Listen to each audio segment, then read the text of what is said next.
গ্রামবাসী পক্ষ থেকে আমরা নিন্দা জানাচ্ছি। কুমিল্লার ব্রাহ্মণপাড়ায় ব্যাডমিন্টন খেলাকে কেন্দ্র করে তরুণ খুন, বিচারের দাবিতে মানববন্ধন। আমি ব্রাহ্মণপাড়া গ্রামবাসীর পক্ষ থেকে উদাত্ত আহ্বান জানিয়ে উপস্থিত মিডিয়া সাংবাদিক ভাইয়েরা যারা আছেন তারা ফলো করে এটা লেখার জন্য, যাতে এই শফিউল বাশারের আসামি অতি দ্রুত গতিতে গ্রেপ্তার হয়ে দৃষ্টান্তমূলক শাস্তির বিধান করে। কুমিল্লার ব্রাহ্মণপাড়া উপজেলায় ব্যাডমিন্টন খেলাকে কেন্দ্র করে শফিউল্লাহ নামে এক তরুণকে ছুরিকাঘাতে হত্যা করা হয়েছে। বৃহস্পতিবার রাতে উপজেলার খানকা শরীফ সংলগ্ন এলাকায় এই ঘটনা ঘটে।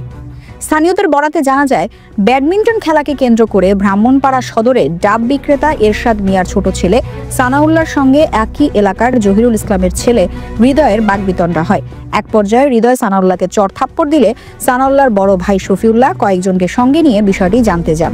সেখানে কথা কাটাকাটির এক পর্যায়ে হৃদয়ের নেতৃত্বে 7-8 জন শফিউল্লাহকে ছুরিকাঘাত করে। গুরুতর আহত অবস্থায় শফিউল্লাহকে স্থানীয়রা ব্রাহ্মণপাড়া স্বাস্থ্য কমপ্লেক্সে নিয়ে যান। সেখান থেকে উন্নত চিকিৎসার জন্য কুমিল্লা মেডিকেল কলেজ হাসপাতালে নেওয়া হলে চিকিৎসক তাকে মৃত ঘোষণা করেন। নিহতের বাবা এরশাদ মিয়া অভিযোগ করেন, আমার ছেলেকে পরিকল্পিতভাবে হৃদয় ও তার সহযোগীরা হত্যা করেছে। আমি সুষ্ঠু বিচার চাই। পাশাপাশি এই শফিউল বাশার হত্যাকাণ্ডের ঘটনায় আমি জানি আমাদের ব্রাহ্মণপাড়া থানায় স্থানীয় প্রশাসনের মাধ্যমে একটি মামলা রুজু করা হয়। ব্রাহ্মণপাড়া থানার পরিদর্শক টমাস বড়ুয়া বলেন, ব্যাডমিন্টন খেলাকে কেন্দ্র করে শফিউল্লাহ হত্যার ঘটনা ঘটেছে। ময়নাতদন্ত শেষে মরদেহ পরিবারের কাছে হস্তান্তর করা হবে। এই ঘটনায় এখনও কোনো আসামিকে গ্রেফতার করা সম্ভব হয়নি।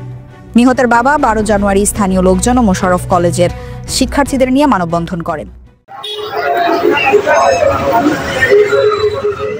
মানববন্ধনে শফিউল্লাহর বাবা বলেন, আসামিরা প্রকাশ্যে ঘুরে বেড়াচ্ছে, কিন্তু তাদের এখনো গ্রেফতার করা হয়নি। আমার ছেলের হত্যাকারীদের খুঁজে বের করে দৃষ্টান্তমূলক শাস্তি দাবি করছি। মানববন্ধনে স্থানীয়রা নিহত শফিউল্লাহর জন্য ন্যায় বিচার নিশ্চিত করার আহ্বান জানান।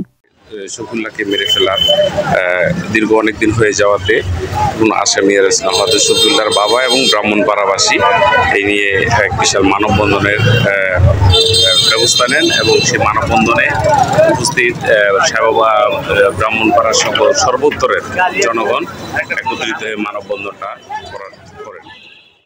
গোলাম কিবরিয়া, কুমিল্লা ক্রাইম বার্তা।